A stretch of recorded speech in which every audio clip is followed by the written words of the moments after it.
안녕하십니까? 9월담 치과병원 치과보철과 김학구입니다. Hello, I'm Kim Hakgu of the Kuoldam Dental Clinic. We see often patients that come with screw loosening or fracture. So it's a frequent situation for dentists, but it's frustrating for patients, thus becoming a stressful situation for dentists also. So today, of various implant-related complications, let's look at screw loosening and or fracture. So I'm going to talk about its mechanism, factors affecting such situation, and how to solve such situations. So if it's not one-body implant like MS implant, for two-body implant, mostly screw is used to tightening the abutment and implant, and thus screw loosening could be the starting point for complications.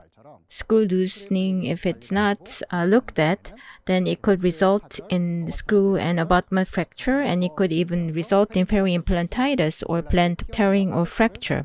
Through various literature, you can see that screw loosening could be main reasons for implant-related complications. So to know the loosening mechanism, you need to know the screw mechanism. You tighten the screw, and you might think loosening happens in the reverse direction of the tightening, but with the torque, the screw is engaged, and with that torque, the screw head and between thread there is tensile force, and because of the tensile force, two components clamps to each other. That is the screw mechanism. Actually, if it's too complicated to understand, if you think about the coil spring with the ring on both sides, so if you pull in both sides, the tensile force at work is very similar to the preload, which relates to screw tightening.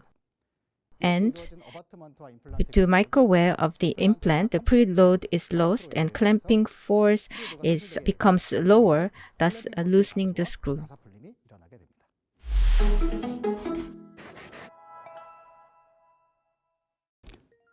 So the clamping force needs to be maximized and joint separating force needs to be minimized, and that is the way to prevent screw loosening.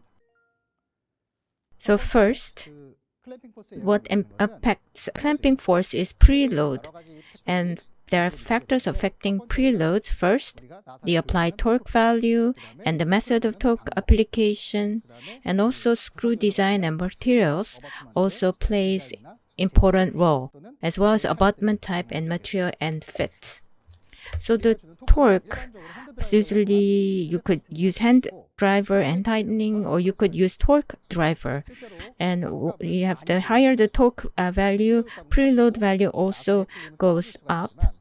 But the screw's mechanical factors, you cannot have unlimited torque. And if you give too much torque, then it breaks the implant's osseointegration. So you should follow the company's recommendations in terms of giving the torque. Usually, torque recommendation is about 3 times, and how it's applied should also be followed by the company recommendation. So if you give torque after 10 minutes, some say the preload value also goes down. So when you apply torque, you could use various wrenches. And in the clinical setting, if you don't control, with the passage of time, torque value goes down or changes. So at certain intervals, torque wrench needs to be calibrated. In the past, used implant system, but depending on external or internal connection type, screw can play role, or the conical connection or the abutment plays more role. And in case of butt joint, screw plays a more important role. But for internal connection, because of the internal settlings, and you have to also think about impact on preload. So if it's internal type, the recommendation needs to be followed, and using provisional intervention after sink down and settlement, a final restoration needs to be done. So in other words, in summary of torque control, instead of giving one quick torque force, you give it slow, hold it for 10 seconds, and after you deliver the prosthetics in between, you retighten it to see what the impact micro wear, and through that process, you can minimize lowering of the preload, and that can help prevent screw loosening. Not only the screw tightening, you also need to understand about the screw itself. The screw in the implant component tightens up and connects, and 6 or 7 thread screw in the long thread has a higher preload and materialize rather than titanium. Ebony gold screw has lower friction coefficient and higher yield strength and has a higher preload. So in the lab, you use titanium screw, and actually in final delivery, new ebony gold screw is recommended. Actually, if there is a screw loosening while patient is using it, then if you lose it, you could see debris and bleeding, so it's not clean. So if you don't clean it and tighten it again, then there would be more friction, thereby increasing probability of screw loosening. So if there's a screw loosening, you first need to clean up the screw, or if you think there is a deformation of screw, then you should change to new screw. 풀림 시간이 길어서 나사의 디포메이션이 의심되는 경우에는 새 스크류의 교체가 나사 풀림을 줄이는 역할을 할 수 있다고 볼 수 있습니다. So besides screw, abutment also plays important role. Actually, abutment, it lower the micro wear in connection with the implant is better. But in case of casting abutment, after casting, you need to do a lot of follow-up processing. So the junction interface compared to ready-made abutment, there will be micro wear, hence resulting in loosening of the screw. So if you look at this SAM photos, you can know more about that. So if in case rather than casting abutment, a pre-milled abutment is better for screw loosening. So the casting abutment is now replaced with the a customized abutment that is pre-milled thanks to CAD/CAM. So if it's in the lab work, then technician needs to think more about the design. And also factors affecting screw loosening is like prosthesis misfit. You should think about the passive fit, and if that results in misfit in the long term, that misfit could reduce preload, loosening the screw, and that could also not be good for implant. Hence, internal conical implant, then if you put in multiple rather than connecting them all together, 2 or 3 and then 1 by section, connecting them would be better. And rather than one screw type approach, abutment is connect passively and then provisional restoration, and once it's stabilized, then cement type or ER type of prosthesis would be more accurate, and that will reduce screw loosening. ER 타입의 보철을 사용하시는 것이 정확한 보철을 제작할 수 있고, 이런 경우가 더 스크류 풀림이 적은 것을 볼 수 있습니다. So if I may give you a summary up to now, to maximize clamping force, maximize tightening force, and minimize friction loss. And to do that, you have to abide by the torque protocol. And to reduce friction, well-fit components, screw abutment, prosthesis, needs to be controlled in design and in delivery also. What you receive from the lab needs to be checked again, and the abutment and screw needs to be cleaned with ethanol. Inside the implant needs to be cleaned with a chlorhexidine and delivered in a clean state to avoid any screw loosening. So maximizing the clamping force is what we looked at. Now, orally, with continuous force, we should think about minimizing the joint force loosening. So like this cantilever type prosthesis, or not the long axis or off axis implant delivery, resulting in load putting in the connection area, thus resulting in screw loosening. So if the joint force is strong, then the wider diameter implant would be more recommended.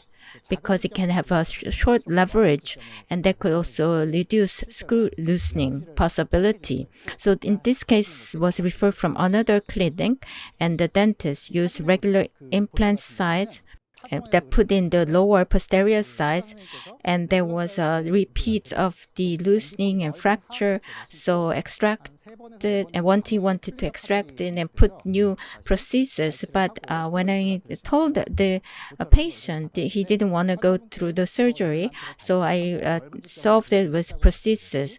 So on the lower side, sometimes on the molar, it's 10 millimeter or 30 millimeter.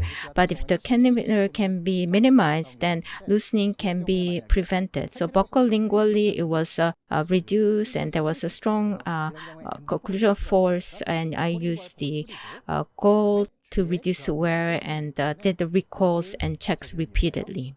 마모도를 비슷하게 맞추고 리콜 체크를 반복으로 해서 해결한 경우입니다.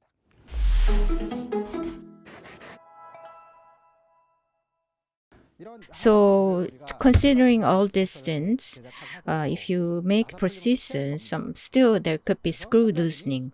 So, if the screw is about to loosen, then if it's ER type, it's easy. There is a screw hole, so using that, the screw can be removed. Here, some dentists just check the screw is loosened and just tighten again. But as I said before, if the loosening repeats, then on the interface there could be a problem, and just with retightening, there could be repeated loosening. So I recommend taking out all the prosthesis and clean the connection area, and screw also needs to be cleaned. And if there's a plastic deformation, switching to new screw could reduce screw loosening. And mostly this is because focused occlusal force. So adjusting the occlusal point, there could be new occlusal points, and in the number 7 implant, due to the occlusal change, you can see the load has changed. And as delivery, by protocol, you tighten again. And for loosened patient, if the regular checkup or 6 months, checkup 3 months or 1 month later to see that everything is okay. Besides loosening, if the implant was fully removed but the screw is there, then it's important to remove the screw.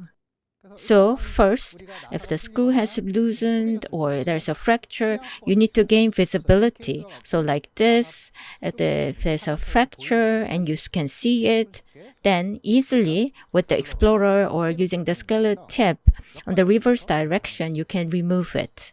So check the remove screw, switch with the new screw, and then you tighten again, check the occlusion again, and recall the patient. But it did not loosen, it's not moving. Then in the past, 1/2 round bore, using that small bore in the fracture screw, you give notch and you put a hole and tighten reverse direction.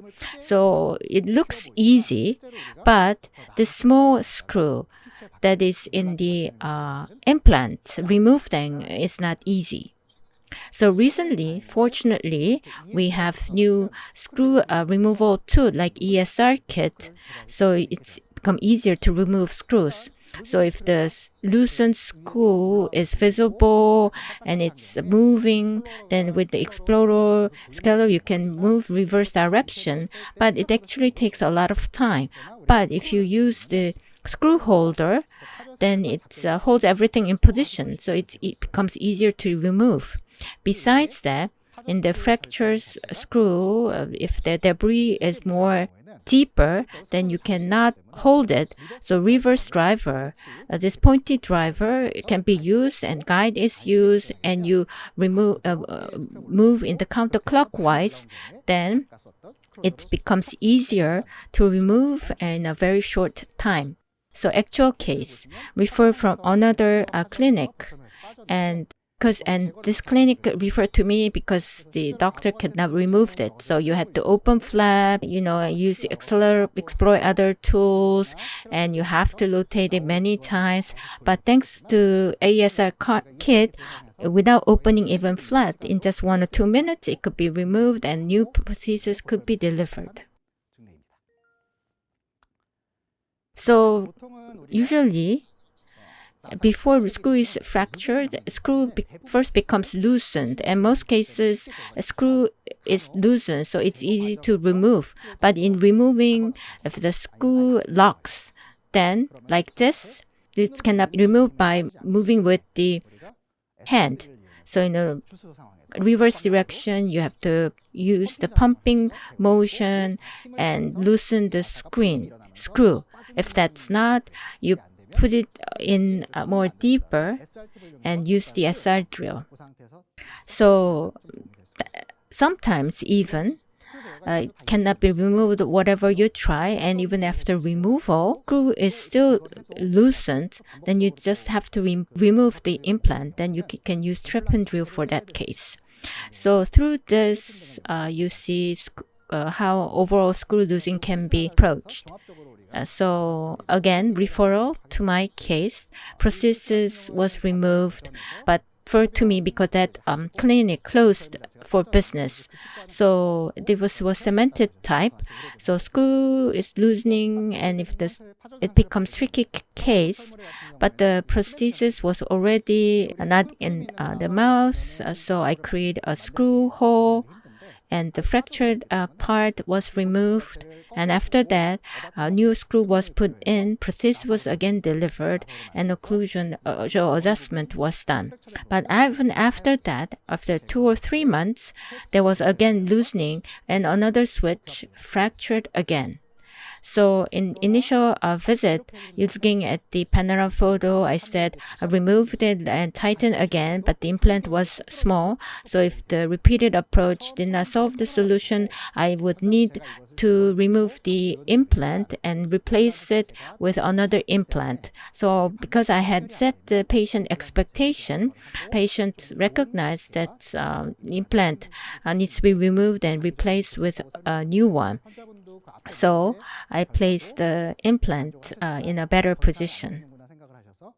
So in the existing prosthesis, the access hole was created, and compared to the new access hole, you see a lot of difference. The patient long axis load actually should be on the center of crown, but Copaca cantilever was big in the existing prosthesis, and there was a lot of force, so it could not hold its place. When you put implant axis in the opposing side, you should look at the function, but if it's such as big wear, then the occlusal plane or table becomes bigger, and if you consider that for axis, then rather than the patient occlusal force, OPEX or buccal cantilever, there is a low, so inevitably there could be screw loosening. Another thing is on the posterior side, for Koreans, even for bone grafting, it's better to use wider diameter implant to withstand the occlusal force. So for this patient, if you look at orally, there is an O fraction, occlusal wear, and there was heavy bite force and clenching habit.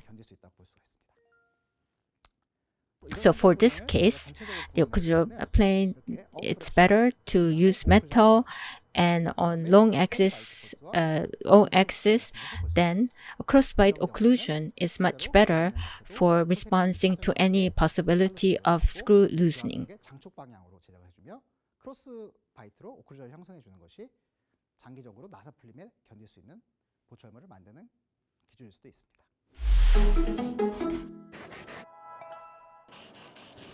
So summary. To reduce screw loosening and fracture, you just have to tighten it and clean it, and also do a lot of occlusal adjustment. So you need to just think about the implant direction and other things. So of course you need to deliver it right way and do regular checkup, and that's very important in terms of preventing loosening and fracture. So I hope you enjoyed this lecture, and I hope it has helped in your clinical setting. Thank you for your attention. 다음 시간 다시 인사드리겠습니다. 감사합니다.